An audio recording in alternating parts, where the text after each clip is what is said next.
So far, I've put 60 plus hours into Stormgate. My MMR was sitting around 1680 when the closed beta went down, which puts me right around diamond level. If you've seen some of my previous videos, you know I didn't just focus on 1v1 gameplay. I put up co-op videos as well as commentary for the EGC qualifiers, Alpha Navigator Cups, and the Vulcan Team League. So let's talk about the good and the bad of Stormgate so far.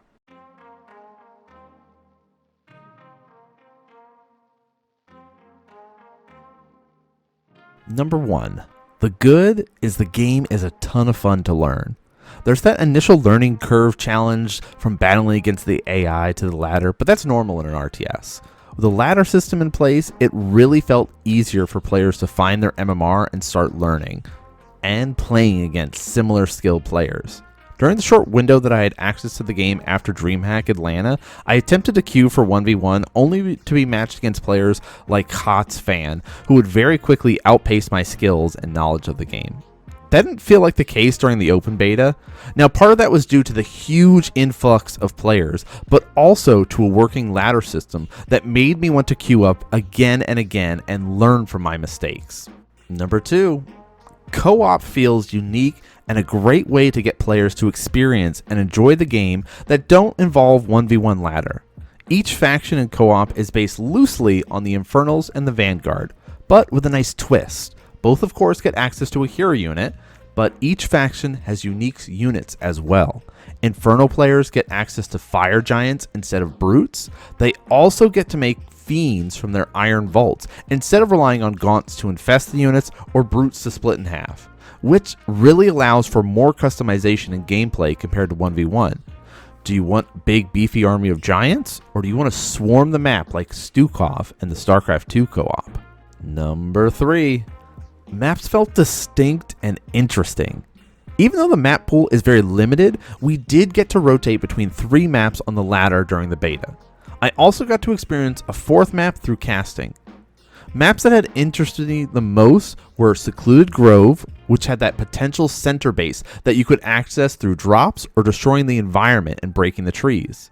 This would often allow for exciting fights focused on the center of the map. Jagged Maw was the other map that I loved seeing Frost Giant experiment with, and that's just because they had access to these siege camps in the center. I know many players got annoyed and frustrated that their games on that map often devolved into get siege camp, push through the center, and win, or hold push through the center and win. Just because this design didn't quite hit the mark for some players doesn't mean it wasn't a good idea. I'd love to see more experimentation with map making, especially in these early stages of the game. Alright, now let's talk about the bad. I will put a big asterisk with this section because it is the beta and everything is subject to change and will likely change. So I'll not be mentioning anything related to graphics or visual designs of units in this section, even though that seems to be a lot of players' hot takes that they don't like the look of the game. My negatives are really related to gameplay and the game itself. Alright, number 1, the AI.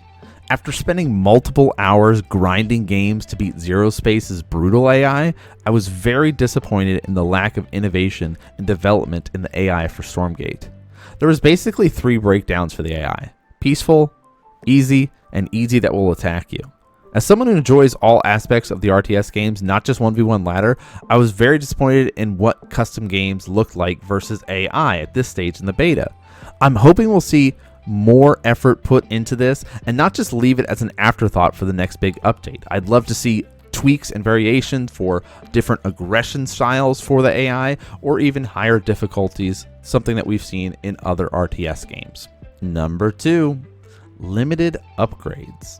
I'm so used to the old ways of designing RCS games like Age of Empires, Warcraft, or Starcraft. It lets you upgrade your attack power or defense. The Vanguard, of course, have a built-in level up system, so the longer that they stay alive, the more that they kill units, the more that they will level up from 0 all the way to rank 3, which increases their damage and health. Infernal doesn't have the same unit level up system, so the swarm mentality almost drops off later in the game. I know there's been discussion that Frost Giants has shared about how +1 attack or +1 defense is not obvious, and they're trying to avoid that. Which maybe that would be one of the ways to innovate. Find a way to make it visually noticeable like combat shields for Marines in StarCraft 2. Now, That is, of course, one of our added challenges, and it feels like they're trying to avoid that altogether. However, adding more unique and interesting upgrades for units could also be a different avenue. Not necessarily a direct +1 attack for all units, but something that could be added later, like brutes can now get a cleave attack or something like that to add more dynamic gameplay.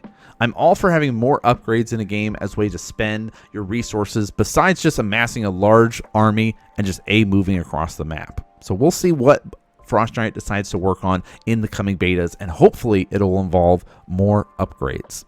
Number 3. Static defense, SimCity, and turtling feels too hard to crack sometimes. It can be so difficult to end the game outright, especially if your opponent has a pile of shroud stones protecting them. You can get advantages from drop harass, but unless you finally take a straight up fight somewhere to start snowballing a lead, it'll be hard to close out a game. This could be related to the map designs, but also how strong units feel and how much damage they actually do as the game progresses. Now, you want to have static defense feel strong enough that you won't get rushed and just die immediately, but you don't want it to feel too strong that you can't ever be pushed. Now, I could spend even more time talking about balance of the game, but that's wasted energy. The game is so early that they are constantly changing and updating the balance that from what we see now in the beta will be completely different come April or even summer when the next waves of beta hit, or even when the game is fully released. But that's really all we've got for today. Thanks so much for tuning in and watching. Let me know what you think about the game so far. Tell me one positive thing or one negative thing about the game in your experience. Also, we've got speculations. What might your third faction be in Stormgate?